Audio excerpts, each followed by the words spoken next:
What's up, everybody? Peace and love from Florence, Italy. It's just such a beautiful day right here, right now, that I felt inspired to record a video and talk to y'all. And what I feel inspired to talk about in this moment is compassion. And this concept of compassion. And how it's just so underrated. It's such a golden thing, you know. It's like it's given a lot of lip service in all the major religions and everything like this.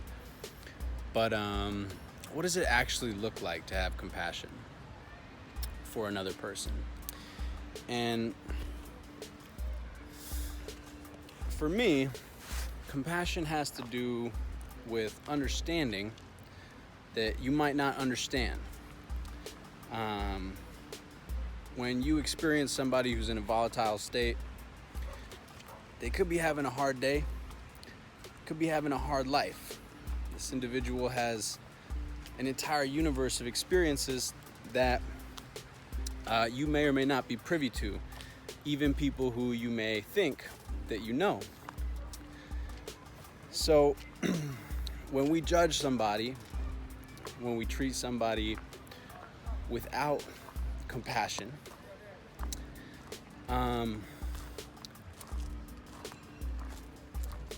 it's a sad thing to me, because, and it's really simple, like, it's almost like, should I even make a video about this? I don't know, I don't make a lot of videos about a lot of things, but I just felt inspired in this moment. It's like, it's so easy to just like judge somebody. It's so easy to just be angry towards somebody and take stuff personally, you know? But it's like,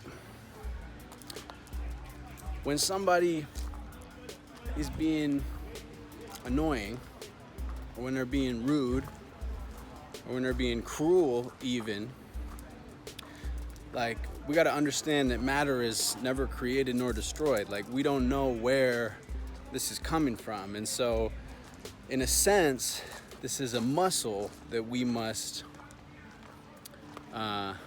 work. We must cultivate and develop.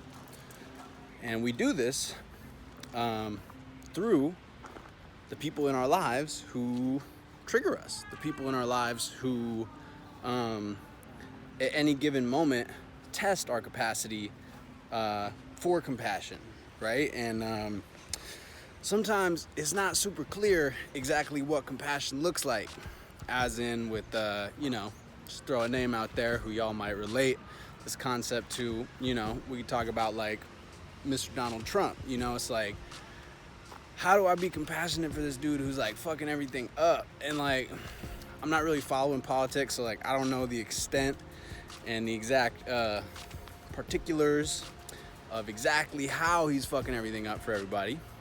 Suffice to say, according to most people's opinions and all the shit that I do see, he's fucking a lot of shit up for a lot of people. And we have motherfucking Bolsonaro, or whatever that ignorant motherfucker's name is, in office in Brazil, and he's like really fucking shit up for people. And we have people like Hitler and all these things, you know what I mean? And so this takes like some Christ-like compassion to like look at these people and not hate them. We have to understand that any of these people is all coming from somewhere. Their behavior, it's coming from generations of no guidance or improper guidance. It's coming from generations of suffering. It's coming from generations of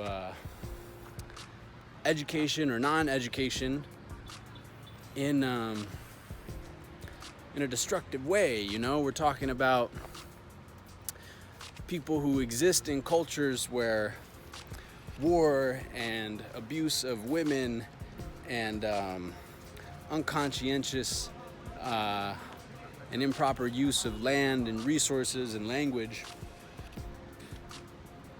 This was all taught to them. They all came into this world like beautiful, innocent little babies, like we all did, right? I mean, that's pretty whack to think that now somehow, through some combination of fortune, karma, whatever it is, these people occupy positions of power. But I'm going on a bit of a tangent for the sake of hyperbole with some of these characters. However, I'd like to bring it back to like the everyday, like talk about your brother or your sister, or talk about your partner or your coworker, or like a waiter, or somebody on the bus, right? It's like at any given moment, this individual may treat us in a certain way, and we have like a split second to catch ourselves and like choose the manner in which we'd like to respond. And the interesting thing is that non-compassion or violence is a bit of a sickness, as it were, in that it can travel from one person to another. So if we get treated in that non-ideal way by somebody, we can then go on to inflict that same unfortunate experience upon others, creating a chain. It's just like there's some poem somewhere on the reverse end of this spectrum about a smile, and how a smile is like a contagion. And it's like one smile can light up the whole world with a smile, and one act of compassion can light up the whole world with a stream of compassionate actions. So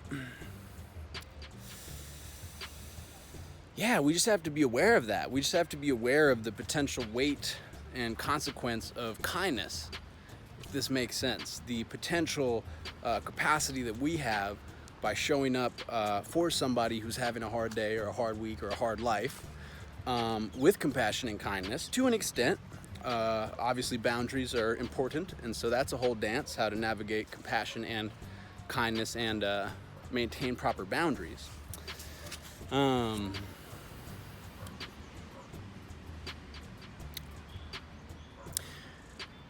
But it's really important we become the place where the cycle, depending on how you look at it, where the cycle ends or where the cycle begins, right?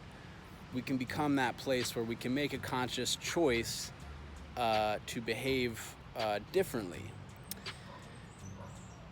And compassion in those moments when we're treated rudely,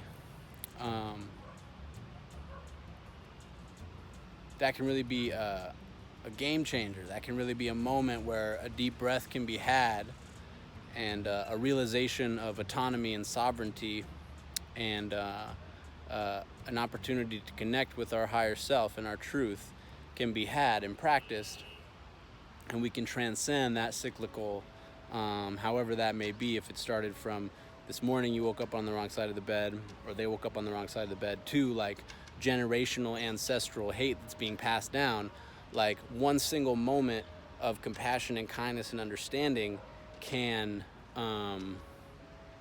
change that, can rewrite that story.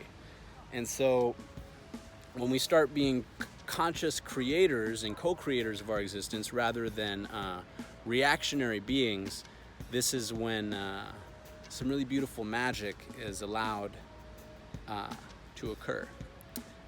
And so that's just a little freestyle riff on compassion and the power of choosing how to respond rather than react in a given moment from a place of unconditional love, acceptance, and understanding that we might not understand exactly where someone's choices or decisions are coming from. And that everybody deserves some level of if not respect or understanding, then at least like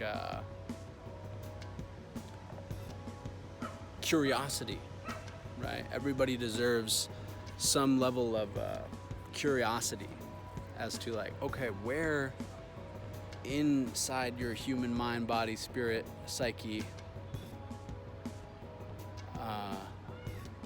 is there an operating program?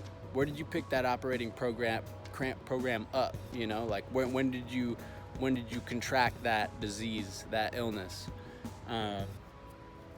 And rather than that pathology, right? And we might not be able to fix it. And maybe understanding it won't even necessarily help us in fixing it. But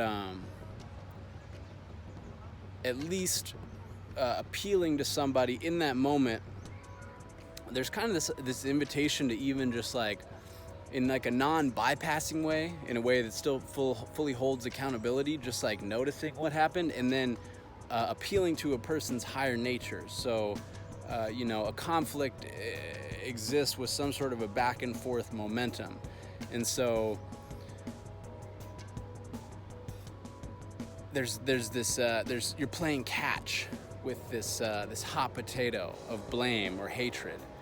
And when one of us sees that this is being thrown at us, and we just kind of step to the side and just let it fly past us, and we decide not to pick it up and engage with it and throw it back with them, and actually respond in a genuinely compassionate way, be that just like walking away and not engaging, or even engaging with some, like, you know, depending on the situation, we might even be able to, you know, kind of bring that compassion back to that person and help them. At the very least, we can make a decision to not let this be implanted within us. So not let this person's behavior ruin our day. And perhaps even at the most, we might be able to like radically redirect the trajectory of another person's experience by just really remaining vertically rested in a sense of unconditional love in those moments. So that feels pretty complete. Much love and blessings from my heart to yours, Florence, Italy. Yeah. No, Thank you. You're great. Thank you for your love, your attention. Yeah. Appreciate you. Peace. And like, how kind was that? She's like, do you need a picture? Like, that's what we can offer each other. Like, Oh, whatever. wow, look what happened here. Wow. This just happened.